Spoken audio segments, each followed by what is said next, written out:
how important is so-called blue hydrogen in the transition to that utopia? Is it important to enabling it to happen and to the business case? Yes, I believe it, and DNV believes it, that blue hydrogen is critical for the scaling of a hydrogen economy, and for multiple reasons. The technology is available at scale today, so you can actually deploy it to decarbonize the existing use of hydrogen at the industry sites, and it is also currently cheaper than green hydrogen.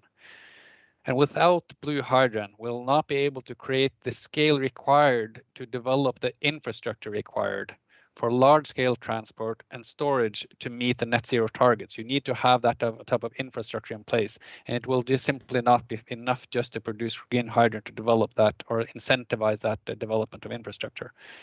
And we believe that we will need an open access infrastructure that producers and users can tap into that might resemble in the future, at least, the current natural gas infrastructure.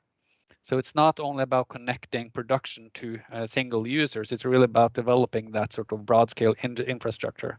And that also means that we need to look at opportunities for repurposing the gas infrastructure.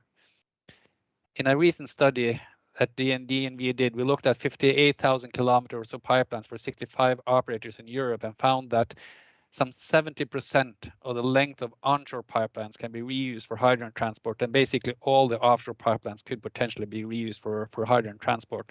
So there's an immense opportunity to be able to reuse that.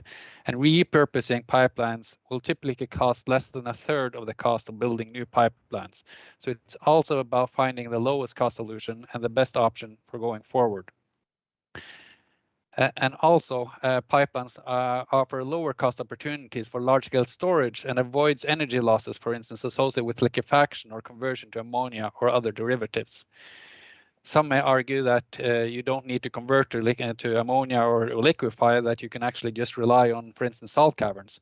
But salt caverns are not uniformly distributed and is not a solution everywhere. And the possibility of using gas field for storage of hydrogen is still not mature or commercially available.